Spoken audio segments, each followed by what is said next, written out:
नमस्कार. चला एका मस्त आणि वेगवान आव्हानाला सुरुवात करूया. आपल्याला वाटतं की आपल्याला बरंच काही माहिती आहे, बरोबर? चला आज तेच तपासून पाहूया. चला तर मग बघूया.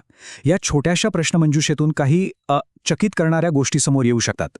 म्हणजे आपल्या पैशांपासून ते जागतिक राजकारणापर्यंत या सगळ्यांच्या मागे काही अदृश्य सिस्टम्स काम करत असतात. आज आपण त्यांच्याबद्दलच जाणून घेणार आहोत. तर आपल्या नॉलेज चेकअपची पहिली फेरी, आणि ती आहे आपल्या डिजिटल पैशांबद्दल. हो, म्हणजे आपल्या सगळ्या व्यवहारांमागे जे तंत्रज्ञान आहे त्याबद्दल बोलूया. हा एक इंटरेस्टिंग प्रश्न आहे, नाही का? आपण जेव्हा परदेशात UPI वापरतो तेव्हा हे पैसे नक्की जातात कसे? आणि सगळ्यात महत्त्वाचं म्हणजे यासाठी स्विफ्ट सारख्या जुन्या पारंपरिक सिस्टमचा वापर होत नाही. मग हे सगळं होतं तरी कसं? तर यामागची प्रोसेस ना खरं तर खूप सोपी आहे. फक्त 3 स्टेप्समध्ये हे काम होतं. सगळ्यात पहिलं, भारत आणि दुसरा देश यांच्यात थेट करार होतो. यामुळे आपलं UPI त्यांच्या पेमेंट सिस्टमशी डायरेक्ट कनेक्ट होतं. दुसरी पायरी म्हणजे NPCIची एक आंतरराष्ट्रीय शाखा आहे, NIPL. हीच या सगळ्या जागतिक भागीदाऱ्या सांभाळते. आणि ह्याच सोप्या पद्धतीमुळे आज आपण सिंगापूर, UAE, फ्रान्स अशा अनेक देशांमध्ये आरामात UPI वापरू शकतो. बरं, पैशांच्या दुनियेतून आता आपण वळूया लोकशाहीच्या नियमांकडे. हो, म्हणजे जगातल्या सगळ्यात मोठ्या लोकशाहीमध्ये निवडणुका योग्य प्रकारे व्हाव्यात यासाठी काही अदृश्य नियम काम करतात. ते काय आहेत ते पाहूया. हा एक असा प्रश्न आहे जो नेहमीच कन्फ्यूज करतो. आदर्श आचारसंहिता म्हणजेच मॉडेल कोड ऑफ कंडक्ट हा खरंच एक कायदा आहे का? ह्याचं उत्तर कदाचित अनेकांना आश्चर्यचकित करेल.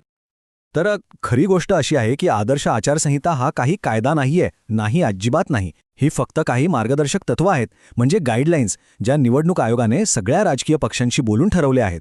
आता गंमत अशी आहे की याला स्वतःचं असं कायदेशीर बंधन नसलं तरी निवडणूक आयोगाकडे संविधानाने दिलेले अधिकार इतके आहेत की ते याचं पालन सगळ्यांकडून करून घेऊ शकतात. राजकारणातून आता थेट निसर्गाकडे जाऊया. आपण एका अशा सिस्टमबद्दल बोलणार आहोत जी अदृश्य आहे पण खूप शक्तिशाली आहे. आणि हो, ती आपल्याच भारतात आहे, पृथ्वीवरच्या सगळ्यात महत्त्वाच्या आणि समृद्ध ठिकाणांपैकी एक. अर्थात आपण बोलतोय पश्चिम घाटाबद्दल. पण असं काय खास आहे या पश्चिम घाटामध्ये? चला जाणून घेऊया. पश्चिम घाटाची वैशिष्ट्य खरंच खूप जबरदस्त आहेत. एक तर हे युनेस्कोचं जागतिक वारसा स्थळ आहे. दुसरं म्हणजे हे एक ग्लोबल बायोडायव्हर्सिटी हॉटस्पॉट आहे, म्हणजे जैवविविधतेचं एक जागतिक केंद्र. आणि याचा विस्तार बघा, गुजरातच्या तापी नदीपासून सुरू होऊन थेट कन्याकुमारीपर्यंत ही पर्वतरांग पसरलेली आहे. आणि आता हा आकडा बघा, 36. याचा अर्थ काय? तर जगभरात असे फक्त आणि फक्त 36 बायोडायव्हर्सिटी हॉटस्पॉट्स आहेत ज्यांना जागतिक मान्यता आहे. आणि आपला पश्चिम घाट हा त्या 36 पैकी एक आहे. विचार करा, हे किती मोठा आहे. जसा निसर्ग बदलतो तसंच जागतिक राजकारणही सतत बदलत असतं. चला आता अशाच एका मोठ्या बदलावर नजर टाकूया, ज्यामुळे जगातली शक्ती समीकरणं बदलत आहेत. ब्रिक्स गटाबद्दल तर सगळ्यांनी ऐकलं असेलच. पण माहितीये का की अलीकडेच या गटाचा विस्तार झालाय? आणि ही एक खूप मोठी आंतरराष्ट्रीय घडामोड आहे. तर प्रश्न हा आहे की यात नवीन कोण सामील झालाय?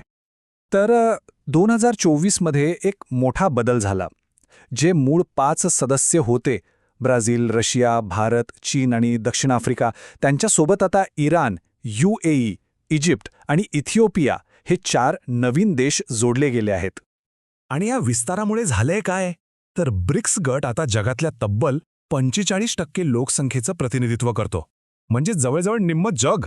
हा आकडाच या गटाची ताकद दाखवून देतो. चला आता येऊया आपल्या शेवटच्या आणि सगळ्यात इंटरेस्टिंग प्रश्नाकडे. आत्तापर्यंत आपण पृथ्वीवरच्या गोष्टी पाहिल्या, पण आता आपण या जगाच्या पलीकडे जाऊन थेट ब्रह्मांडाच्या रहस्याकडे वळणार आहोत. हा आहे आपला शेवटचा प्रश्न. संपूर्ण विश्वाला, या सगळ्या आकाशगंगांना, ताऱ्यांना एकत्र कोण बांधून ठेवतं? गुरुत्वाकर्षण तर आहेच, पण त्या पलीकडेही एक मोठी अदृश्य शक्ती काम करतीये. ती नेमकी काय आहे? याचं उत्तर आहे डार्क मॅटर. हा एक असा रहस्यमय पदार्थ आहे जो आपल्याला अजिबात दिसत नाही. का? कारण तो प्रकाशाला न उत्सर्जित करतो, न परावर्तित करतो, न शोषून घेतो. त्यामुळे आपली कुठलीच उपकरणं त्याला बघू शकत नाहीत. तो खरं तर पूर्णपणे अदृश्य आहे. बरं, मग प्रश्न येतो की हे डार्क मॅटर बनले तरी कशापासून? खरं सांगायचं तर शास्त्रज्ञांनाही हे अजून 100% माहीत नाही, पण काही थिअरीज आहेत. एक गोष्ट नक्की आहे की ते आपल्या परिचयाच्या प्रोटॉन आणि न्यूट्रॉनपासून बनलेले नाहीये. WIMPs सारखे काही एक्झॉटिक पार्टिकल्स त्याचे घटक असू शकतात, ज्यांचा शोध अजूनही सुरू आहे. आणि या सगळ्यामधून एक गोष्ट स्पष्ट होते, आपल्या जगाला आणि या विश्वाला आकार देणाऱ्या काही सगळ्यात मोठ्या शक्ती खरं तर अदृश्य आहेत. मग ते आपलं UPI पेमेंट असो, निवडणुकीचे नियम असोत, किंवा मग संपूर्ण विश्वाला एकत्र ठेवणारं डार्क मॅटर.